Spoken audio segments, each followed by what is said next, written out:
My name's Gerald Peters, and I believe that life is a trade.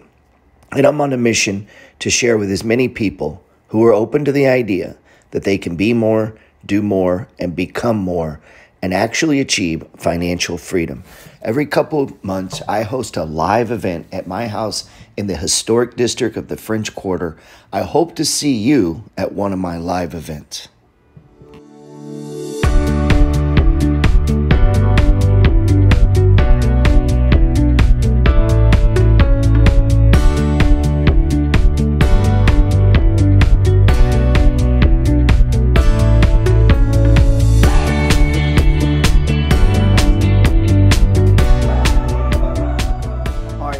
Everybody's met Carlos. So you live in Houston? That's right. Yeah, tell them a little bit about your background though. All right, so my background, I'm an accountant. I'm a real estate investor. I've been investing in Houston for over 7 years. I'm also a commercial and residential realtor. How long ago did you get your real estate license? A year ago. Okay, so not that long. No, not that long. And you went to college, obviously, to be an accountant. That's right. Bachelor's degree? A master's. Okay, I got a master's. Fancy. Anybody else have you have? I thought you had a degree. Yeah, and you have a degree. Yeah, a lot of people with degrees. You got a degree. You paid for the rest of mine. I have no degree, so obviously you don't need one, right? No. But you can have one. And then I don't have a realtor's license. You have a realtor's. Don't need one, but it can help you. Yeah, absolutely. The reason I got my real estate license is because I was doing all the work. I was so ambitious that when I would reach out to a realtor, I'd be like, I got to see this house. And they're like, okay, I'll show it to you tomorrow. Right. I'm like, no, give me the code. I'll take a look at it right now. Right. So I'd call that pushing. He's pushing his intent. Like he can't wait on them. So if you're waiting on a realtor, fuck a realtor. I'm going to be a realtor. That's right. That's right? exactly what happened. So that's how you get happened. around that. That's right. Yeah. And that was us with, like, you trying to call a contractor, they're not showing up, fuck, I'll paint it. That's right. I mean, I'm not waiting. Yeah. What am I going to wait on other people to try to get where I'm going? And sometimes doing that will slow you down. That's right. So people will use that as excuses, though. Yeah, that should never be an excuse. If you really want something, you should go out and get it. Don't let nobody stop you, including family members or friends. You know, just go and do it. You know, like the best slogan that always comes to mind when it comes to that is the Nike slogan, just do it. Just do it. Just do it. I mean, it's like the perfect slogan for like being an entrepreneur. And I always say you don't have to get it right, just get it going. That's right. And you can mess it up, man. I mess up stuff all the time. Right? Like my wife's laughing. I mess up stuff all the time. I hate that slogan. Online, offline, real estate deals. I mean, you're going to get it wrong from time to time for sure. So only 7 years, went to college. You're a realtor, but you're an accountant, right? That's right. Or CPA. I'm an accountant. So an accountant. Yeah, I didn't want to get my CPA. Realtor. It was too much of my time, and I don't want to be an accountant for the rest of my life. I hate accounting. Yep. We'll go get a degree in it, but I hate it. There you go. You don't even have to like what you're doing to get where you're going, right? That's right. That's tweetable. Yeah. So let's see, 7 years. You're an accountant, a real estate agent. All these are in Houston. That's right. You don't own any out of state. No, everything's in Houston. All my properties. And so how old were you when you bought your first deal? That's a good question. 37. No, sorry. How old are you now? I'm 38. 38. What am I thinking So about? I'm like, I was gonna say. yeah, bro, no, I was 30, 31. 31. 31, yeah. And You've been working 31, at 30, for yeah. a while, haven't you? So first deal, he's 31. Yeah. I was 32. How old were you, Robert? 31. 31. Yeah, 30. We both talked about that. And then where's Garrett? How old were you? 39. 39. Yeah, started late. Yeah. And You're never of too course, old you're to young, start. so it don't. Yeah. 24. Yeah, 24. I mean, think of that. Nice. That's 10 years, almost 10 years on us when we were just talking about that time equation. That's right. It becomes massive. It really does. How many properties you have? 2. 2? How old are you? I'm 43. Okay, man, you look young. Everybody looks so damn young but me. Man, that's great. So 7 years, and now how many doors total we said earlier? 19. 19, right? yeah. Yeah, he had to think about it. Yeah, I have 11 single families in the eightplex I just bought. 7 years. And I also want to kind of like add something like when it comes to like real estate, like the first 4 properties I bought, I had my ear on the street. I found out that they're building a Whole Foods in the area. I bought them 2016. That's when the oil market crashed, I believe, in Houston. And so Whole Foods, they do all the research. So they're buying that land. They're building it for a reason. I don't have to do that research. I know and trust Whole Foods. So I bought 4 of those properties for $60K, and now they're worth close to $500,000. Now, say that again. You give me the Whole Foods connection. Okay, so I found out that Whole Foods they bought land. How'd you find this out? Just like, I saw it, yeah. I was looking to buy real estate. I was looking to buy my first property, and there was an area, it was being gentrified, but I saw like there was major construction going on in that area. And so I had asked one of the construction workers, what are they building here? And he told me a Whole Foods. And so I knew right away, common sense, why, Whole Foods are only located in areas that, you have to have you have to make a certain amount of money.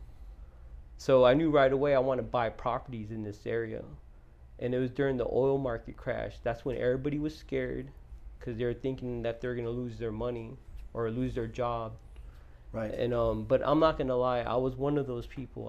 I was working as an accountant for an oil and gas company. Yeah, I was terrified too. But my mom, she was a property manager, and she encouraged me to buy a property. And I ended up buying 3 more in that area for $60K. One was a full remodel, and the other 3 were turnkeys. And the properties are worth like close to $500,000 now. Wow, so that's 3. And I remember that, That's 2015 to 2016. Yeah, Oil crashed. that's right. And when he was buying, I should have been doing that. I was buying shares of ConocoPhillips. So if oil crashes and we're watching the money flow, we don't run from that. That's right. We buy that, right? Yep. We want to be greedy when other people are fearful. Exxon, Chevron, Conoco. Right? So as we watch the economy, Right. that's why we don't want debt. That's why we want, right? Because you're nervous, like I might That's lose right. my job. Me losing a job shouldn't slow me down from investing. Yeah. So if you're dependent on your job, like if I lose my job, I can't invest anymore. You got to fix that.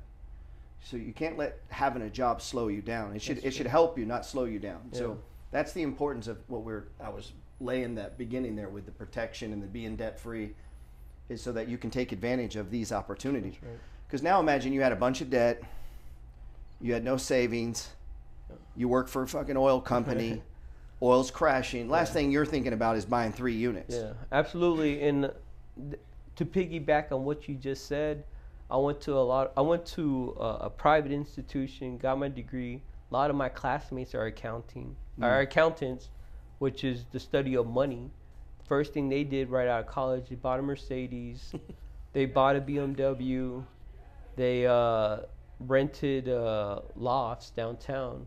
But when you go to their place, they can't even offer you a bottle of water. You know what I mean? In fact, right now they're asking me for business advice. Right, because you went to the investing. I mean, yeah, it's that's great. So, problems, crashes, recessions are always an opportunity. If you saw a lot of my last posts, I was saying, well, fuck a recession. I'm not in a recession. Maybe other people are in a recession. Yeah. Now, that doesn't mean I couldn't have problems, but Right. I'm just speaking what I want to happen in the future. That's I don't right. want to participate in any recession. Yeah. So I'm looking for opportunities.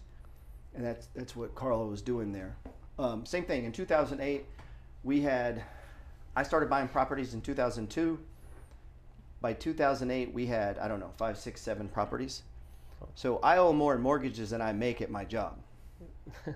And when the rent's coming in, that feels nice. That's right. And all of a sudden, there's a housing crisis, and I'm like, what the hell does that mean? Yeah. And we end up buying more properties. Raise the rent. Yeah, and raise the rents because now people couldn't afford their houses, so they became renters. Wow. Yeah. So you as guys lost your jobs at the oil companies? Yeah, we got y'all. right, so as an investor, you know, these kind of problems should always be opportunities. We should never fear recessions. We should never fear corrections. Never fear any of that. And that's why it's so important to get the buckets right, man. So important. And that's one of the things when I first started following you right before COVID, you were preaching, you know, when other people are fearful, that's when you should buy. Yeah, I bought 4 properties during COVID. And just to give you an example, like one of the realtors, I had already done a deal with them like a month ago. And he called me right when COVID happened. And he said, look, I have this property. The seller wants to sell it at 180. I said, look, turn your TV on. You see people are dying. You know, everybody's losing their job. It might be the end of the world. I'll give you 120. And he's like, no, you know, look, you know, let me talk to the seller. Seller said, okay, we'll do 130. I said, I'll do 125. Take it or leave it. Yeah, I did 4 deals like that. And because of like everybody being fearful. Mm-hmm. So it really worked to my advantage. Yeah, absolutely. And the only way we can capitalize on that is we have to have our money right. And yeah, so that's beautiful. So during those years, up until recently, you worked your way to 11 properties, right? That's right. Now, how much are you putting down on these? Putting 20% always because I don't want to pay mortgage insurance. Right, which is, he's talking about PMI. So it stands for private mortgage insurance. So if you put 3% down, if you do an FHA and you do, you know, that'll get you into a deal, get you into a house. But investors, you really want to get money into the deal. The goal is not to have less money in the deal. The goal is to have as much money in the deal as you can. And a lot of times, you know, I have a kid, he's got 40 grand and he's trying to figure out how to put less in there. I'm like, no, bro, you got to get rid of the 40, man. That's right. Get rid of the 40 and go get a new 40. That's right. I mean, that's the game, right? Get That's rid of the right. 40, get a new 40. Get rid of the 40, get a new 40. Right. So you want to be broke all the time. You're broke.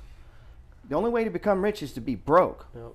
right? I mean, Yeah, at that's the end of the true. day, Yeah. Robert will tell you, right? I mean, you're broke sometimes? Absolutely. Right. And he owns 20, what? How many doors you at now? 26.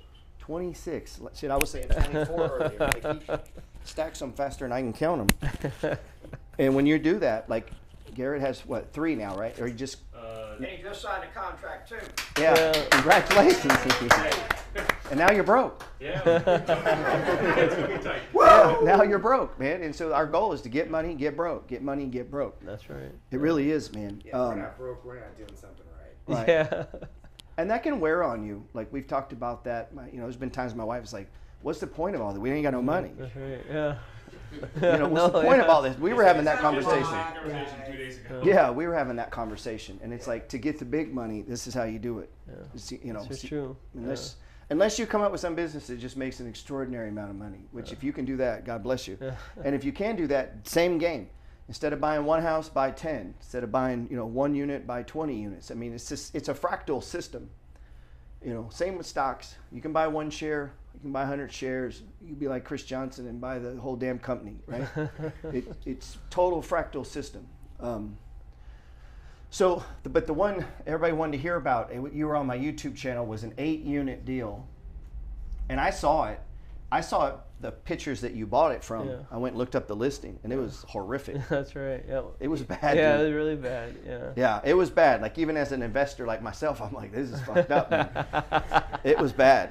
Yeah.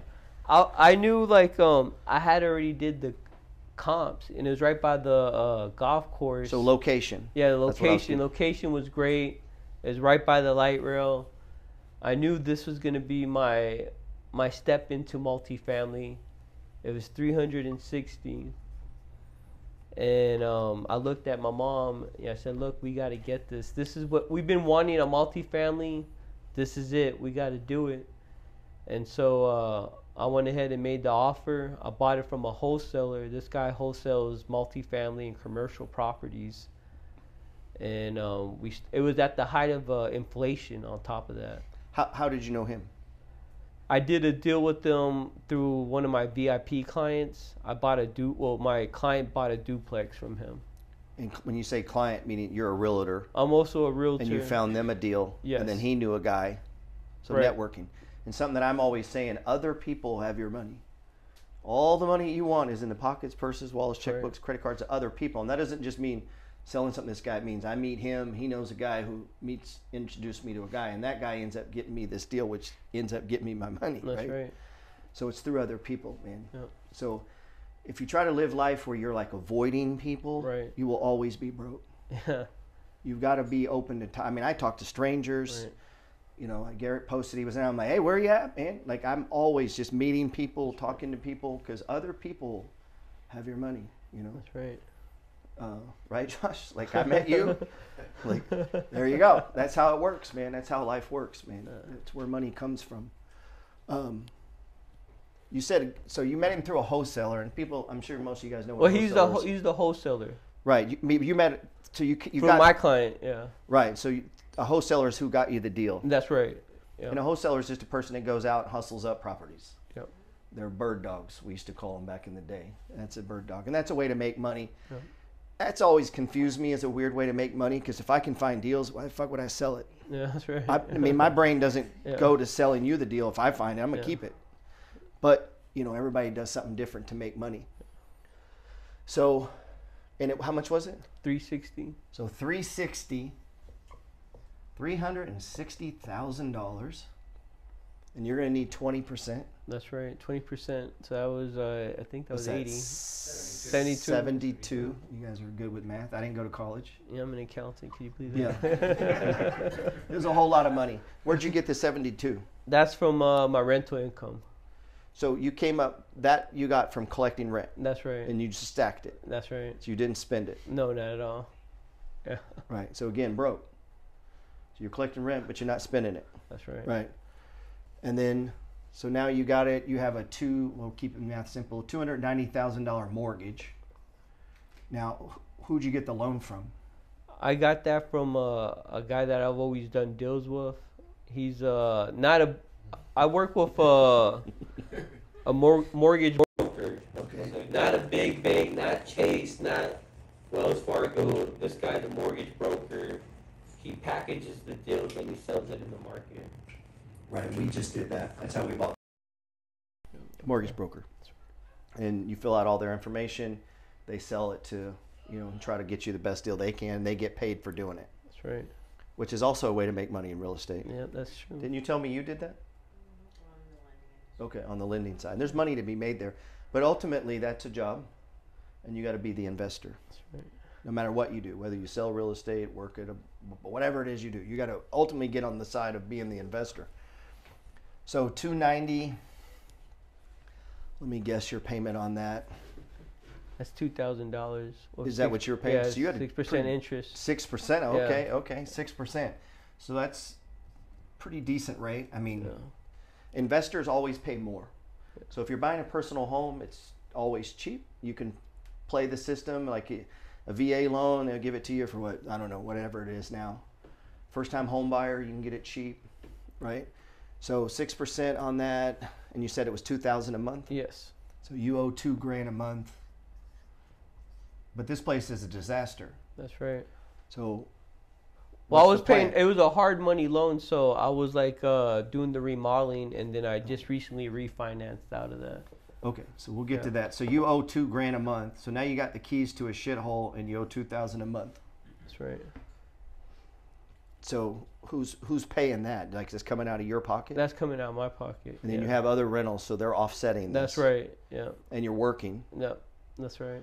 So then, how did you figure out how much you were going to need to repair it? How did all that work? I was getting a whole bunch of contractors giving me bids, Right. and supplies were really crazy.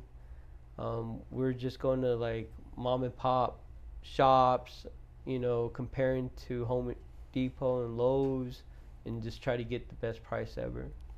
Right. So a lot of leg work, a lot of That's right. time. Yeah. And I've been to the site. It's on my YouTube channel if you go there and look. And it's one building with 4 units, one building with 4 units. That's right. And you started on the first one. That's exactly what I Right. did. And sometimes I have people like, well, what do I do? And I don't have any rent coming in. I'm like, you pay it. That's right. Comes out of your pocket. Like, in the meantime, you're paying the bill, man. Yeah. So what did it end up costing you to you've only remodeled the first 4? Yeah, I just remodeled the first 4. It came out to be $150 in remodeling costs. Labor was $100 before inflation, but then it became $200. It was once $100 a day, but once inflation hit, it became $200 a day plus lunch. And so I had to hire a crew to help me. Luckily for me, that crew helped me in other deals, so they gave me a discounted deal. And you know, as long as I gave them the whole project. How many of them were working? I think I saw 3. Yeah, it was like 3. Dudes? There was 4, but then like kind of got on his ass for drinking on the job, and so he quit. I guess I can't work for Carl. I drink on the job a lot.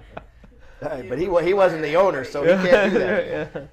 Yeah, that's funny. Don't buy in New Orleans. Oh yeah. Where'd you get the 150? That was just from my W-2 job. I had to liquidate my crypto account. Had to liquidate my stock account. It's called going all in. Yeah, I was all in. Like I said, I knew this deal is so important because, like, to buy multifamily, like, banks got to see that you own multifamily, that you know how to run multifamily before. So that's why I put my cards down and just we went at it, and I knew this was something that I had to do. Now, did you ever lay in bed and think maybe I'm fucking up? All the time. I do too. I still do all that. The time. I yeah. still do that. In fact, me and my mom were at each other's throats because, you know, it was so stressful, triple-digit heat, you know, watching the guys, making sure that they're working and they're not sitting around and twiddling their fingers. Running to Home Depot or different locations, bringing them supplies every day, bringing them food. It was really stressful, and like what you were saying earlier about, like, you know, when you if you're not broke from investing, then you're not really investing. You're not really investing. That's right. A lot of people play with it. Yeah. I got this 40 over here, and I'm dripping. And you're like, you're not doing shit, bro. That's right. If you're not broke and scared, you're really not doing anything. Yeah. I mean, you're doing a little bit, but you're not doing anything that's going to do anything. That's right. Yeah, so, that's on everyone. I mean. Yeah. So I was like extremely broke. Like every check, every rental dollar that was coming in, I was throwing at that project. Nice. But one thing I do want to say is that since I grew up poor, it wasn't that hard for me to like eat. Right. Where's your family eggs. from? Mexico, right? Mexico, that's right. It ain't as bad as there. No, that's nothing's as bad as right, there. even on a bad day. Like, yeah, so you got to keep these things in perspective, right? That's right. And we all come from different places. You're from Mexico, right? I am. Right. Where are you from? Ukraine, right? India. India, right. We're all doing the same thing, though, right? In Right. America, man. Like, That's and right. I believe that, man. Anybody in America, regardless of age, race, or financial situation, can build wealth. I think they can become rich. That's right. Sometimes believing that big slows people down. They think, oh, I can't. But you really can. You can. Once you understand time times amount times yield. That's right. This is a great country. It's one of the best countries where you have that freedom where if you really want to do something, you could do it. You know what I mean? Like, that's what makes this country really great, you know. And we still have obstacles. Everyone has obstacles. That's right. Language barriers, racial barriers. You ain't got good enough credit. Like, right. but all these things are overcome. You could overcome them. That's or push right. through them. You didn't want to wait on a realtor. Fuck it, I'll be a realtor. That's right. Yeah, everyone has some problem. I mean, my problem when I first got going is I didn't make any money. And that's where my whole concept of the eighth day came from. I could not buy real estate working 5 days a week. It was not possible because that was just to survive. Yeah. So then I worked Saturday and Sunday and I saved it. Next Saturday and Sunday and I saved it. Next Saturday and Sunday I saved it. All of a sudden you got a little chunk of money. And then I would, you know, and that's how I got to where, you know, and as you do that enough, you don't have to do it as much. But even now I still do it, man. Like, what is today? Saturday? I'm working. Right. Every Saturday you'll see me posting. Tomorrow I'll be live on, like, I work every day. Let me ask you because I'm trying to get rich. Like, could you ever take a day off, or is like, because like for me, I mean, do I take days off? I mean, I don't do work necessarily, but I'm always doing something, right? Yeah. I've written all my books on vacation. The day off is when he has a temperature of 100. Yeah. Right. All the books I've written have been on vacation. Wow. Like, I don't go on vacation Yeah. and just, oh, I'm gonna relax. fuck that. Yeah, that's the true entrepreneur spirit. You know, just like, you know, anybody who's a true entrepreneur is always working. Always. Always working. Like when we were out at the bar drinking, Garrett goes, how much you think that building is? Like, as we're drinking, he's looking at buildings. You think these are apartments? Like, their brain is. That's right. And you know you got the bug when your brain is going like that, man. Yeah. On its own. Like, no one's telling you to. You're thinking it through. And I think what you said to me, you go, where's the money at here, man? Look at all these people spending money. That's what he was looking at. Where's it going? Yeah, how do we get that money? Like, he's watching, and I'm like own a bar? Like, I don't know what to say, man. I don't know how they're making the money here. Owning a bar, I guess. But, yeah, and seeing that money flow. So that's the great thing about stocks is anybody with thumbs can see things happening. And if you study and spend a little time, like oil crashes, That's right. think I'll buy some Exxon. You know, that's the easiest example. Or Ford falls to $4 during COVID because guess what? They can't sell cars. So they cut the dividend, stock crashes. Well, smart guy decides, I highly doubt we're never selling cars again. Starts buying Ford.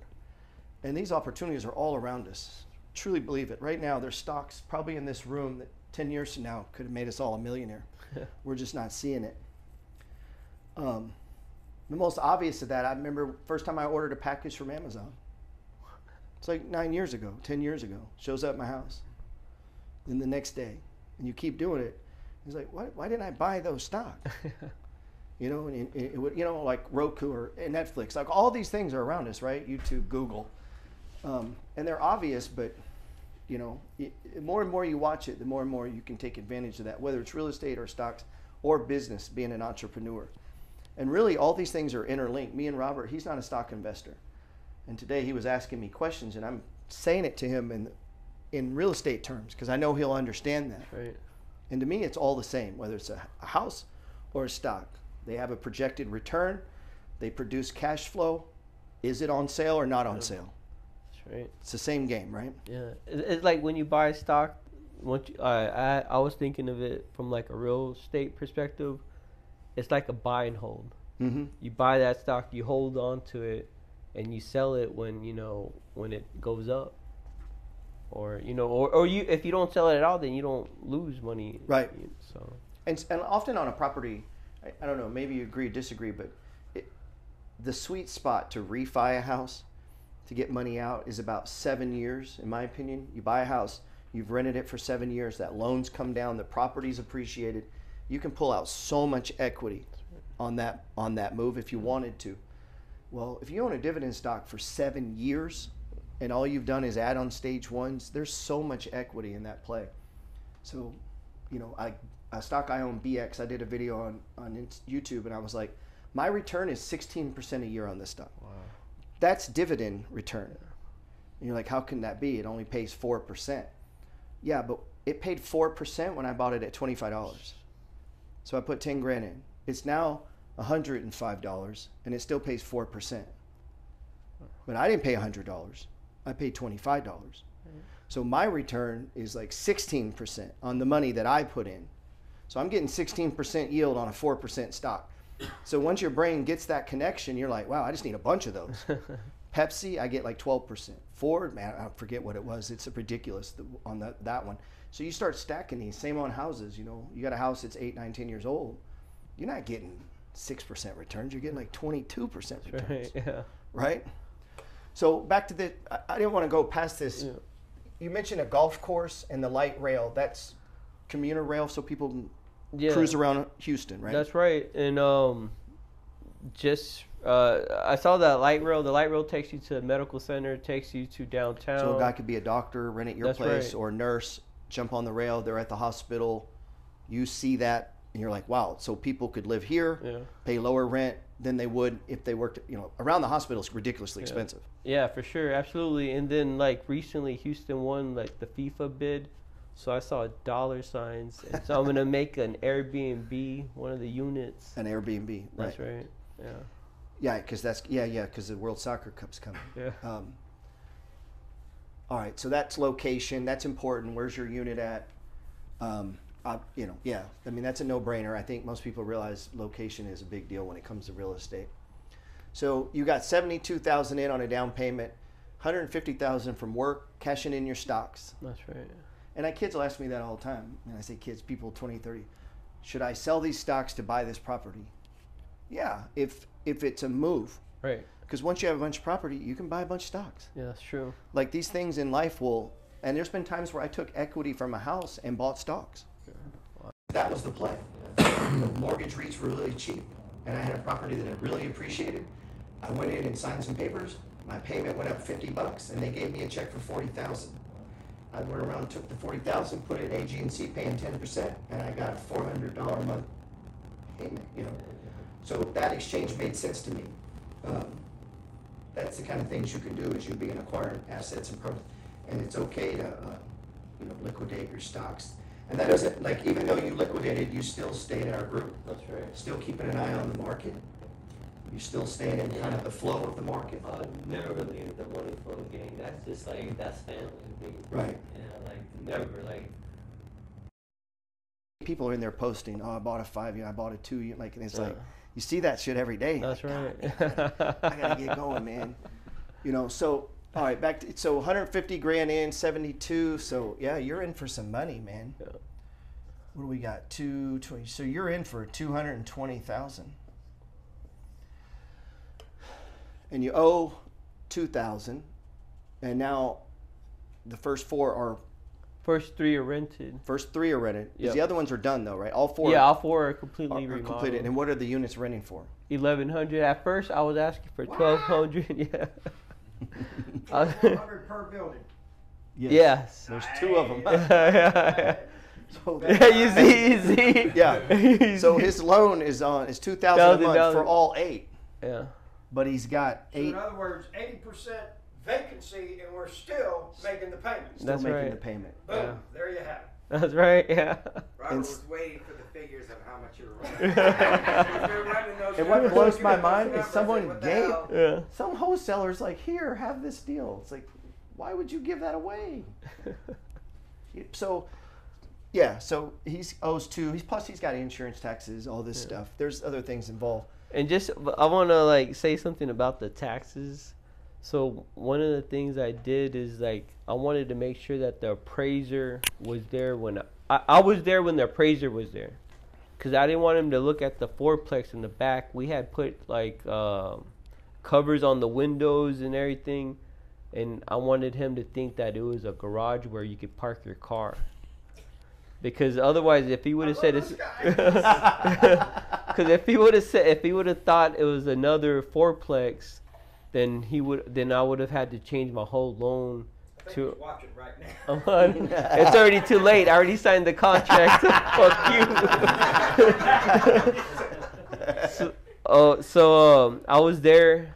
I followed him all around the house, and he said, "Well, look on the HCAT. It said it's this much square footage, but they're including that building over there." And I'm like, "Well, I'm not doing anything with that building. Yeah, I don't have any plans to do anything with that building."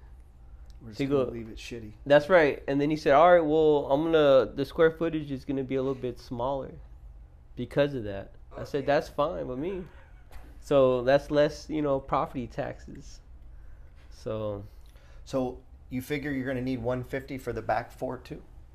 well, I mean, if inflation goes down, by next year, Or then- maybe a little more. yeah, So you're going to stay broke.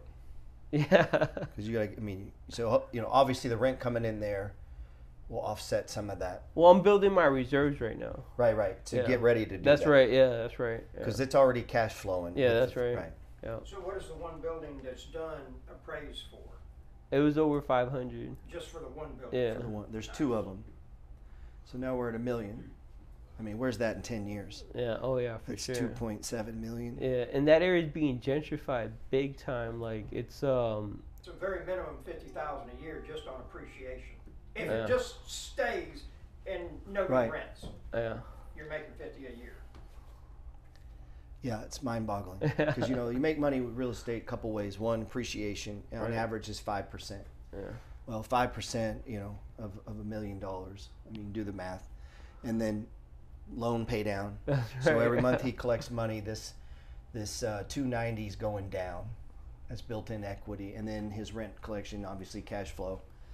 I mean, this makes him a million. In 10 years, this is $1 million. Easy. I mean, don't you think? It's $1 million. He just made $1 million on that. So he put down 72 and he's going to collect $1 million. I mean, in the meantime, you're broke and you got to deal with a bunch of bullshit and deal with some contractors and the city and some insurance, a lot of problems and people fucking up your place. And, but in the end, you get $1 million. And that's a heck of a reserve of equity to be sitting there. Yeah, that's right.